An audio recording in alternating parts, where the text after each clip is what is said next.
Halo, Assalamualaikum. Perkenalkan, nama saya Tasya Febriani dengan NPM 0112525240443. Saya mahasiswa informatika Universitas Al-Azhar Indonesia semester 3. Di video ini adalah bagian dari mata kuliah Komputer Masyarakat dan Etika Profesi yang diampu oleh Bapak Tri Aji Nugroho, STMT. Dalam video kali ini, saya akan menceritakan perjalanan saya dengan teknologi dan pandangan saya tentang etika digital. Saya berasal dari kota Jakarta. Sejujurnya, awal saya masuk ke jurusan informatika ini karena dorongan orang tua saya. Karena menurut mereka, dunia teknologi itu punya prospek yang sangat besar. Awalnya juga saya sedikit terbebani karena saya tidak terlalu paham di dunia komputer, tapi menurut saya menjadi informatikawan itu menyenangkan. Dari situ saya bisa mulai menerima dan menemukan hal-hal yang saya sukai di bidang ini. Mata kuliah mungkin yang paling berkesan di saya itu dasar pemrograman atau algoritma pemrograman dan praktikum. Walau menurut saya awalnya itu tuh sulit karena banyak konsep yang harus saya pahami, tapi lama-lama saya tuh mulai menikmati prosesnya dan mulai mengerti. Karena kalau bukan karena matkul itu juga saya tidak mengerti apa itu informatika, dan dari situ saya belajar bahwa dasar informatika adalah bagaimana kita berpikir secara sistematis untuk memecahkan suatu masalah. Di luar kuliah, saya mungkin punya hobi membaca, menggambar, atau melakukan aktivitas-aktivitas yang menyenangkan lainnya. Mungkin fun fact saya itu, saya bisa melihat lukisan itu berjam-jam, karena menurut saya lukisan itu tuh sangat amat indah, dan menurut saya banyak sesuatu yang tercena dalam suatu lukisan. Saya juga bisa lama menghabiskan waktu hanya untuk menyaksikan pameran, melihat tari tradisional, atau mempelajari hal-hal yang bersejarah, benda-benda bersejarah seperti itu. Sehari saya mungkin bisa screen time itu tuh kurang lebih 8 jam atau bahkan lebih, karena tidak hanya untuk buka aplikasi, baik itu aplikasi untuk pekerjaan, hiburan, atau untuk belajar kuliah. Saya juga membuka aplikasi seperti TikTok, Instagram, Twitter, WhatsApp sebagai penunjang pekerjaan dan hiburan.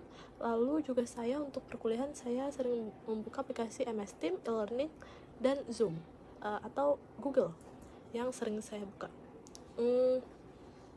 Karena juga hampir semua ya saya lakukan di HP dan komputer, jadi saya bisa cukup bergantung, bahkan sangat bergantung pada teknologi. Karena ya pasti semua orang juga saat ini sangat-sangat bergantung sekali dengan yang namanya teknologi, karena juga aktivitas semua kan terhubung dengan internet. Tapi sebisa mungkin saat ada detox digital, saya menggunakan hari libur saya sebagai detox digital. Mungkin saya bisa membatasi screen time saya. Biasanya saya alihkan dengan kegiatan seperti jalan-jalan, mengobrol dengan keluarga dan saudara, mengunjungi saudara, atau melakukan hobi atau aktivitas lainnya, agar semua itu bisa seimbang antara di dunia digital dan aktivitas kita offline. Dalam penggunaan media sosial, saya juga berusaha berhati-hati. Biasanya sebelum membagikan sesuatu, saya pasti pikir dulu dampaknya.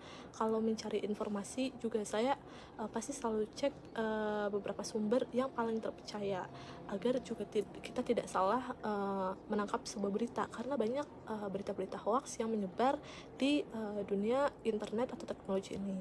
Saya juga cukup rajin mengatur privacy settings di akun-akun saya. Salah satu dilema digital yang pernah saya alami adalah mungkin ketika ada aplikasi gratis yang menawarkan fitur menarik, tapi aplikasi tersebut meminta akses penuh ke kontak, galeri, dan lokasi.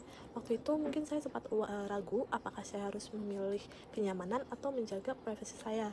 Pengalaman itu membuat saya sadar bahwa di era digital ini seringkali kita itu membayar dengan data pribadi, meskipun layanannya itu terlihat gratis.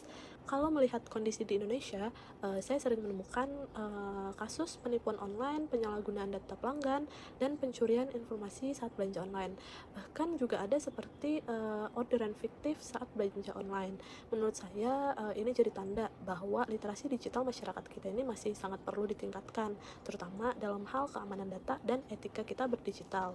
Kedepannya, hal yang paling saya khawatirkan adalah pencurian data pribadi yang secara masif dan penyalahgunaan kecerdasan AI, misalnya seperti deepfake, manipulasi opini publik, dan bias algoritma yang tidak disadari.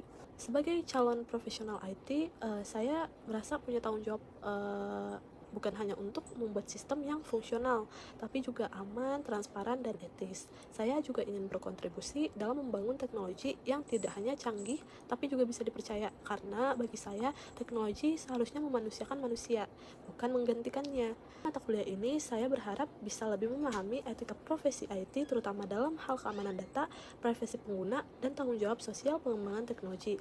Saya ingin belajar berpikir kritis agar tidak hanya fokus pada aspek teknis, tapi juga mempertimbangkan sisi etika dan dampak sosial dari teknologi. Sebagai mahasiswa informatika yang saya juga berkomitmen untuk selalu mengedepankan aspek etis baik dalam belajar ataupun di dunia kerja. Visi saya adalah menjadi IT profesional yang kompeten, bertanggung jawab, dan membawa dampak positif untuk masyarakat. Sebagai penutup, saya percaya bahwa semua mahasiswa informatika kita punya tanggung jawab yang besar untuk membangun teknologi secara yang etis dan berkontribusi positif untuk masyarakat. Saya sangat-sangat amat excited untuk belajar bersama teman-teman dan Bapak Tri Aji Nugroho STMT dalam mata kuliah ini. Terima kasih dan sampai jumpa di kelas. Assalamualaikum warahmatullahi wabarakatuh.